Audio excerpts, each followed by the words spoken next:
Estamos de volta aqui com o Gazeta Entrevista. Hoje um programa bastante político. Vamos analisar aqui os dados da pesquisa divulgada ontem pela TV Gazeta, pesquisa de intenção de votos nessa fase de pré-campanha, mostrar o momento atual e discutir os números. Estão conosco aqui o jornalista Itan Arruda, editor do site agazeta.net, e o professor Nilson Euclides, cientista político, que frequentemente está conosco aqui nos nossos debates. Mas antes de começar a entrar no assunto, deixa eu abrir o espaço aqui para o nosso parceiro, nosso patrocinador, Copserge, que está conosco, a cooperativa que é a maior do Acre e gera oportunidade de trabalho e renda para milhares de famílias. Ser um cooperado é estar presente, é unir forças, é confiar no futuro. Ser um cooperado é acreditar no trabalho, estar sempre pronto, com a certeza da vitória. A Copserge acredita no cooperativismo como instrumento de integração, desenvolvimento e prosperidade. Valores que há 18 anos estão presentes em nosso dia a dia. Copserge, feita por pessoas para pessoas. Muito bem, aqui conosco Itan Arruda e o professor Nilson Euclides, já os apresentei. E eu quero já colocar aqui dois quadros da pesquisa. Vamos começar analisando os números para a disputa de governo, que é o cenário da pesquisa espontânea. Depois, em seguida, a pesquisa para governo estimulada. E aí a gente já faz a nossa análise inicial. Põe aí, por favor, produção. Segundo a pesquisa do Instituto Delta, essa disputa espontânea, o eleitor respondeu o seguinte: Gladson Cameli, 9%, Marcos Alexandre, 8%, Coronel Ulisses, 1,3%, Lira Chapuri, 0,7%, brancos e nulos, 3%, não sabem ou não responderam, 78%. Guarde este dado aí. Depois tem a pesquisa estimulada, né? Que aí os números são bem mais altos. Gladson Cameli aparece com 36%, Marcos Alexandre, 31%, Coronel Ulisses, 6%, Janaína Furtado, 2%, Lira Chapuri, 0,4%, David Hall, 0,3%, brancos e nulos, 8%, e não sabem ou não responderam, 16,3%. Chamando a atenção, professor Itan, para aquele dado que eu pedi para vocês guardarem na memória. 78% dos eleitores não sabem ou não responderam. Me parece que não tem muita gente preocupada com a eleição, não, né? Boa tarde. Boa tarde. Quer começar, então? Não, por favor, professor. Não, a gente precisa entender que normalmente uma pesquisa espontânea, ela sempre tem indicadores bem abaixo do que uma pesquisa estimulada. Esse é o primeiro ponto. Agora, claro, 78% não, no momento da pergunta não respondem, não têm interesse em apontar um ou outro candidato, demonstra sim que nós estamos, que há uma parcela do eleitorado que ainda não está envolvida diretamente com o processo eleitoral. Mas eu acredito que isso é um dado que no decorrer da campanha tende a diminuir. Até por conta das informações que esse eleitorado vai acabar recebendo. Mas mesmo na estimulada, me parece que foram 16%, é isso? Bem, na estimulada, apenas 16% não sabem ou não responderam. 16%. Num cenário como esse atual, é um público precioso para você, e é muita gente. 16% do eleitorado que não sabem, não responderam. Para Marcos Alexandre, por exemplo, é tudo. Né?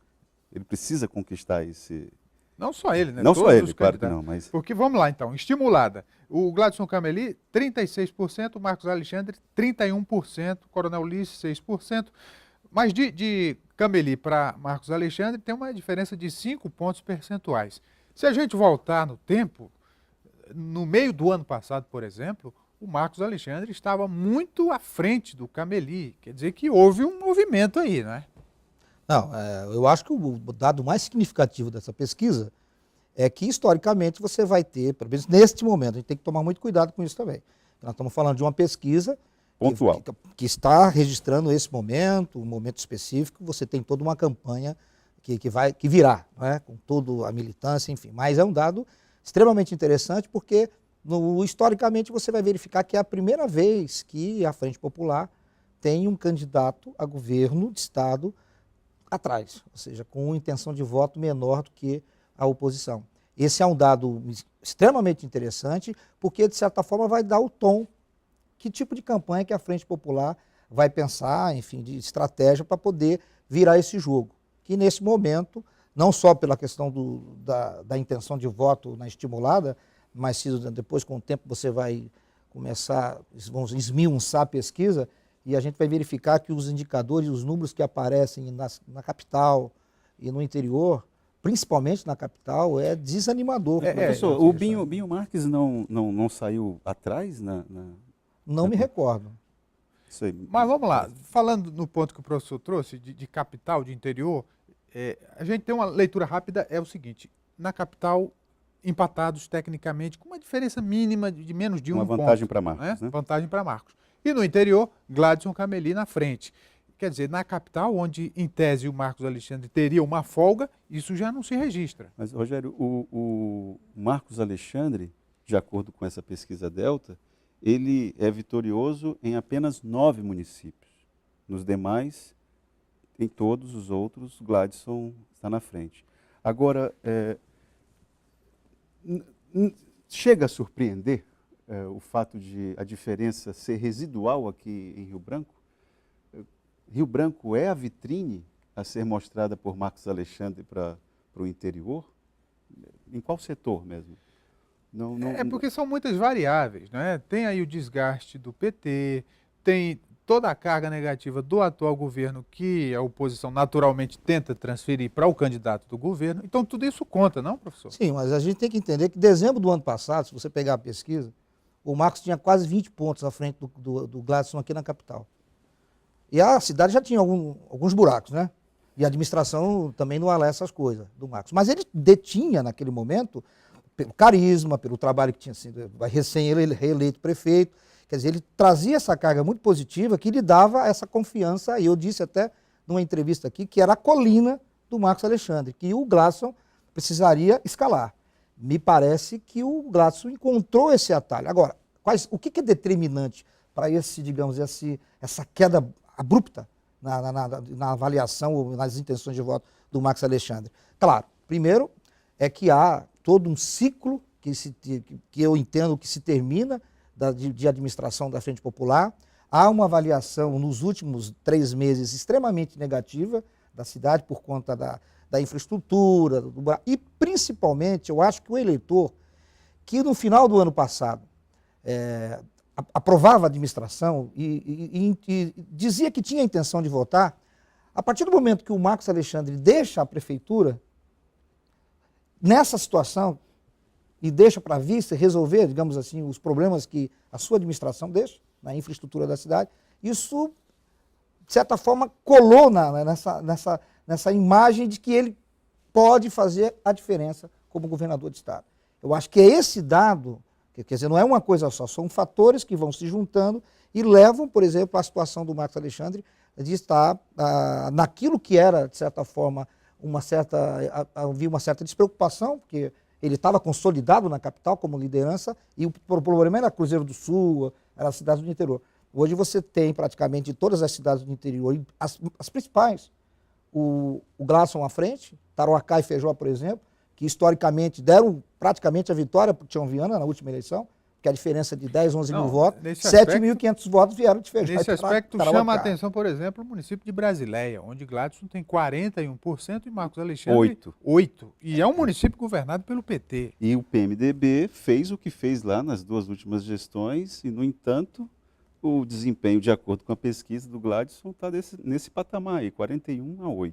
Qual a avaliação da prefeita de Brasília? A avaliação é boa. É boa, né? Assim, a impressão que se fica dos trabalhos que ela tem desenvolvido não é de todo ruim. Agora, isso não tem, o número demonstra, não tem migrado para a imagem do candidato que ela apoia. Pode ser também digamos assim, uma omissão da gestão local em expor o Marcos Alexandre e pedir votos, né? Entre aspas. Agora, Rogério, eu colocaria um outro fator aí, professor, que a gente não pode de forma alguma ignorar, é a apreensão por parte do eleitor acreano do cenário de crise nacional. Me Mas parece... deixa eu andar aqui com os cartões, porque aí a gente vai debatendo e aprofundando. Deixa eu pedir aqui a produção, mais um quadro, agora para governo do Estado, estimulada, mas apenas votos válidos. Vejamos, Gladson Cameli, 47,5%, Marcos Alexandre, 41,4%, Coronel Ulisses, 7,7%, Janaína Furtado, 2,5%, Lira Chapuri, 0,5% e David Hall, 0,4%. Isso aí são os votos válidos. E aí o Gladson Cameli com 47,5% contra 41,4%, o Gladson já se aproxima daquele percentual de 50% mais um. de vitória no primeiro que turno. daria a vitória no primeiro turno. E é com essa expectativa que eles contam, aliás, o grupo de oposição tem batido nessa tecla, né?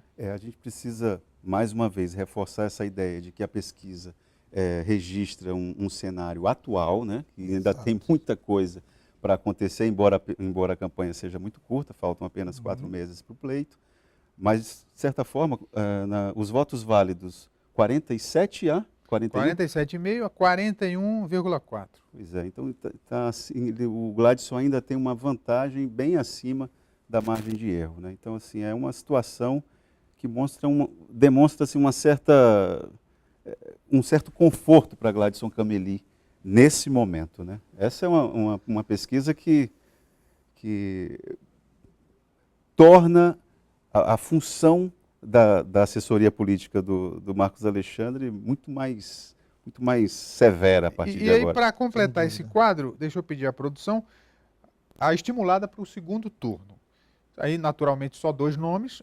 Seria Gladson Cameli com 43% e Marcos Alexandre com 35%.